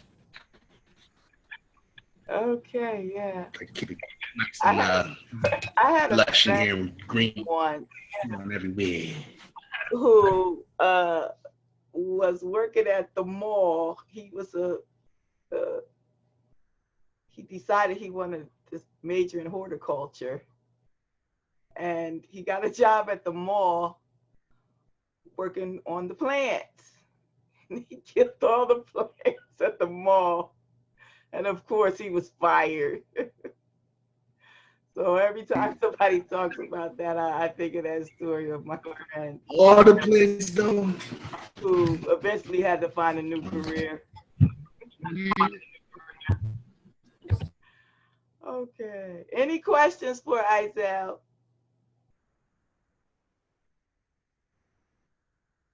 All right. So the last speech, I believe, goes to Miss Jones. Yes.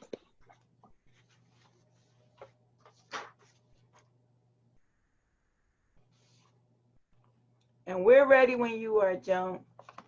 All right, I'm ready. All right, is everyone else ready? Okay. Okay. So, do you suffer from any allergies, like medicine, peanuts, even allergic to grass? Okay, so imagine being allergic to the one substance that, according to medical news today, makes up almost 75% of our planet and our body, something that is essential to our health and to our survival, which is water. So try and fathom not even being able to go swimming on a hot summer day, not being able to take a hot shower, or being able to brush your teeth without agonizing pain while doing so. So today I'm going to be talking to you about aquagenic urticaria, which is, and I'll put the name in the chat if you guys have trouble writing it. So according to DermNet NZ, the world's authority on skin information, aquagenic urticaria is a scientific definition for a rare allergy that is induced by contact with water. The rare condition is very painful. It's hives that rapidly develop after the skin has come in contact with water. And the hives are typically measuring approximately 1 to 3 millimeters. Along with hives, it comes with a rash that is extremely painful and that is extremely itchy that spreads all over the body, even the areas that water did not even touch. The itchiness of the rash lasts approximately 30 to 60 minutes, according to GARD, and GARD is Genetic and Rare Diseases Information Center, but that also depends on the person's skin sensibility. Now, let's talk about what causes this allergic reaction. One drop is honestly all it takes for a whole reaction to emerge. Swimming, bathing, showering, rain, snow, tears, anything that is water can trigger the allergic reaction. This causes burning, as I mentioned, prickling sensations, and inflammation on the skin. In worst case scenarios, ingesting water can even cause a reaction. It has been proven that temperature of the water does not appear to influence the symptoms any more or any less of the reaction. So now let's talk about who has this rare allergy. According to a 2011 report by US National Library of Medicine, there have been fewer than 100 cases, actually, of this rare allergy. According to Doctors Health Press, it tends to be more common in women, especially symptoms might appear around the age of puberty. Among these cases, there is one patient in particular that that really caught my attention, and her name is Tessa Hansen Smith. I'll actually show you guys a picture of what she looks like. She's a very normal person. I don't know if you guys can see. That's Tessa. And she is a 21-year-old college student who is allergic to water, both externally and internally, which just makes her case so much worse. It makes her saliva, sweat, tears, and sometimes her own blood, including her menstrual cycle. It's her own worst enemy. She breaks out in rashes, suffers from migraines, and also comes down with fevers within moments of coming into contact with water. And due to this, she can only shower once every 1 to 2 months, which is insane. And the videos that I've seen of her, she's clean. But drinking water causes cuts on her tongue, so she just has to drink whole milk to get the fats and proteins in her body. And too much water in foods is also an issue for Tessa. According to her interview with Daily Mail, she stated that she suffers with a lot of muscle fatigue and nausea if some foods have too much water in them, such as fruits and vegetables. Ms. Hansen is also currently taking 9 antihistamine tablets a day in the hopes of keeping her symptoms to a minimum, but unfortunately, they do not take the pain away fully. So now let's talk about the treatments for this allergy. The treatments of this are very rare and scarce. Aquagenic urticaria is poorly understood, but scientists have theories, which are, number 1, the hives are not caused by water, but rather an allergen in the water that causes rashes and hives. The second theory is an interaction between water and a substance found in or on the skin produces a toxic material which can potentially lead to these hives. Since there is no cure for this, most treatments are used to lessen the effects of the rare disease to promote more comfort when the body comes in contact with water and the person is obviously in pain. According to GARD, some of the treatments that can potentially help are ultraviolet light treatments, which can thicken the layer of the skin so water does not interact or penetrate the pores. Bathing with baking soda has been used for a long time, so I've heard, helping to relieve the itching that comes with allergies. Aloe vera and petroleum jelly are lifesavers for almost everything, so I'm not surprised that was one of the treatments. Doctors also may prescribe antihistamines, as I mentioned earlier, which are medications used to treat allergy-like symptoms, but like I stated, sadly, there is no cure. So, did you guys know anything about aquagenic urticaria before? Well, now you know what causes it, who suffers from it, and the treatments for this very, very rare disease. While water is an essential for our health and our survival, as shocking as it may be, there are a few individuals out there that are actually allergic to this vital substance, and their struggle is far, far, far, far from light. Remember to never take the little things in life for granted, even if it's, just washing your hands after you just finished dinner. Some people can't do that. They can't be close to water or else they're in pain for hours. Just remember that there are others out there in the world that have it way worse than you. Thank you. I've heard about that allergy before. It's awful because like the human body is like mostly water, Exactly. I've heard that. There's people that like, for example, Tessa, she can't do physical activity because once she sweats, it's over. Once she cries, it's over. Even if she cries because she's in so much pain, it causes more pain, and it's just something I can't even imagine. It's water. Yeah, Has there been any deaths awful. to this? Sorry? Joan, has there been any deaths related to this? No, no deaths. Thank God. No kidney? No, just a lot of meds for allergy symptoms. Like I said, Tessa takes she used to take 12, and now she's down to 9 tablets a day. And even though it's not a cure, even though she's still in pain, it eases her a little bit more. But thankfully, no deaths because of this. Yeah, allergies are whack. Allergies, there's an allergy to sunlight. You go out, you touch the sun, and you get blisters and rashes because the sunlight touch. It's crazy. I'm like, jeez. Human body. Do you guys need me to put the name in the chat so you guys can write it out? Sure. Yeah. I heard that taking a shower with that allergy is described as like being set on fire. Yeah, I can't imagine. Yeah. I just realized, Joanne, because you just you were saying that she can't even do physical activity. I don't know why I thought of it, but like everything then kind of goes along with that too. Like, I wonder if anybody with this ailment could even have a healthy sex life at that. She unfortunately is allergic to people as well. She stated that she had to break up with multiple people because she is just too allergic to them. She gets rashes and it gets very patchy and red. It's like similar to eczema, but the sensation just won't go away. It's like needles prickling her. I wonder what that does to somebody's mental state too, because you kind of need human connection. Like, even like I don't know enough about it, but like touching, like I think that's important even in infancy.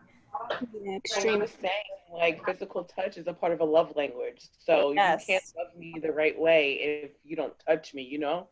So that, yeah, I get it. And because of that, she suffers from a lot of depression and anxiety, but you guys can check out her Instagram too.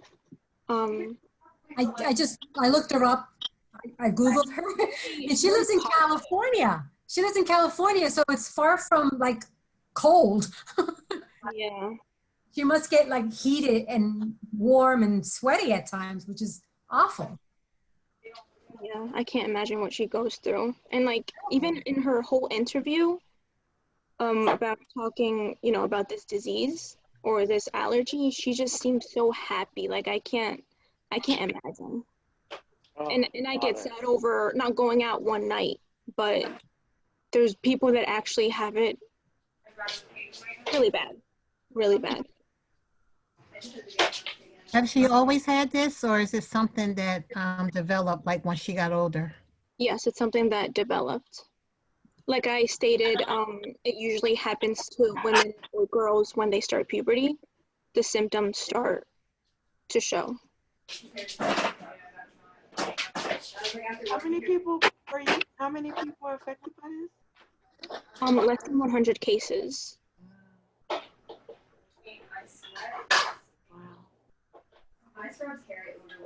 And I know there's people allergic to the sun. And there's people allergic to things we need. And I'm not sure how many cases in that, but I know in this allergy of water, it's less than 100 people. Wow. Well, thank you, Joanne, for that information. That's new information. Can hardly imagine someone being allergic to water. I can't. Personally, I love my showers, and I couldn't imagine. I can't. It stresses me out thinking about it. Even to drink it, like she can't drink it because she suffers from it internally also. Wow. So she just has to drink milk. Well, she's dehydrated. You have to be really careful, I'd imagine, not to get dehydrated or overheated or. Yeah. Right, and then we just learned how much water is in everything that we eat. Yeah. I was literally just gonna say that. Oh, that's like if you know how much water it took to make some milk. Right. That's probably why she can't do much activity either, because she'll dehydrate. Yeah, and she did state that she's very weak half the time because her body is fighting off this allergic reaction that she has constantly. So she wouldn't even be able to go to the hospital for treatments because she can't get fluids in it. Oh. Wow. That's horrible. Horrible. And Nada, I can only speak for Los Angeles, but actually I was there in July, and I was wearing a sweater in like 2 o'clock in like the afternoon. It was hot, like you could feel the heat coming from the ground, but it doesn't feel like you, of course it feels hot, but it's not like here. Like I did not sweat, and like I get hot. Like I need to wear shorts in the summer. The AC needs to be on in my house. But when I was there, it was just, you could feel the heat coming from the ground, which is the most creepiest thing ever, because it just felt like the earth was gonna crack open and pull you in. But other than that, it was very dry. Like I did not sweat. Yeah. But even just the sun hitting you, you feeling heat, you think your body wants to react to that. I just. Yeah.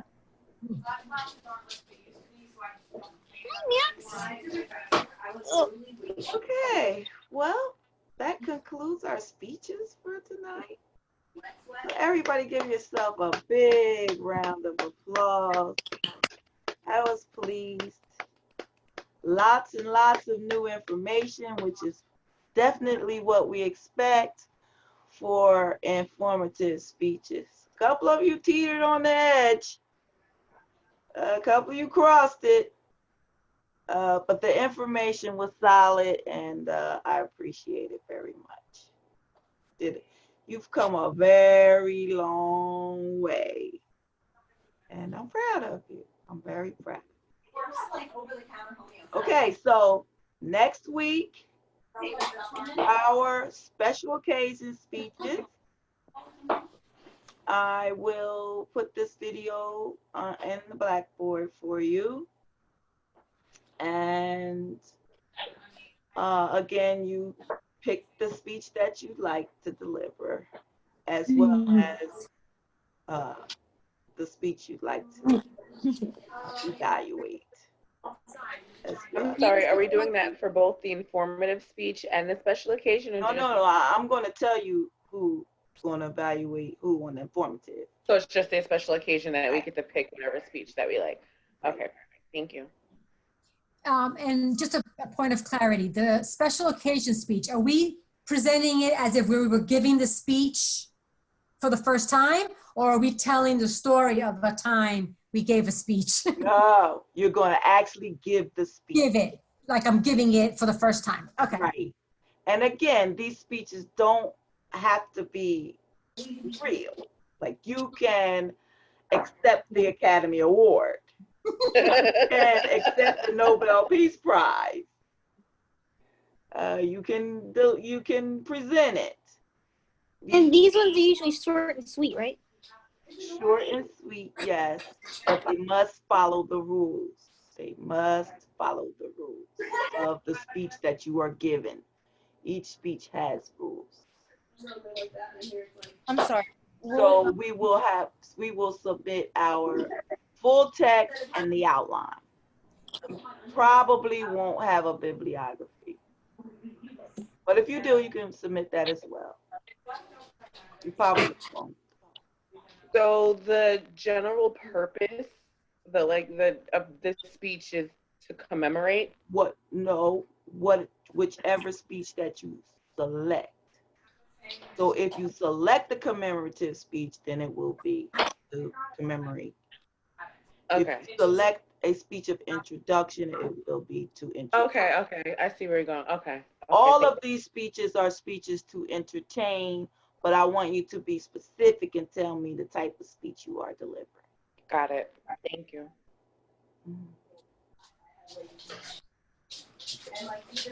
I have another question. Sure. About our final exam. It's on lessons 6 through 12, correct? No, I believe it's 7. Because we had 6A and there was like 2 Right. parts. 6A was interviewed. That was the last for the first part of the semester. 7 to 10. And then we started in with steps to speech making.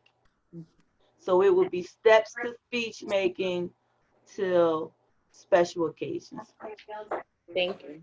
I'm done with my questions now. I actually had one. For the journal entries too, did you want us to journal for, like, we didn't have class the past 2 weeks? Like, did you want us to still journal like what we did? Okay, I just want to make sure. Yes.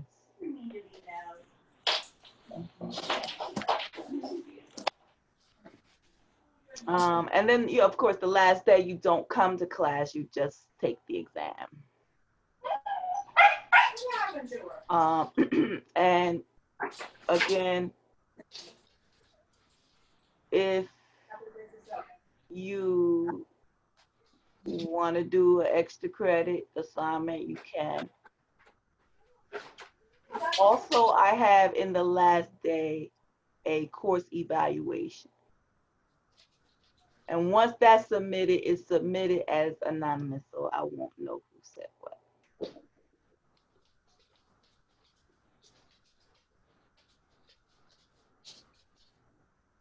Any other questions at all?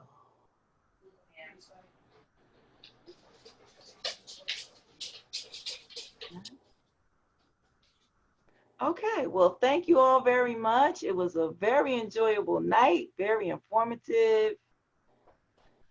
And I will see you next week. Stay safe, students. Have a good night. Thank you.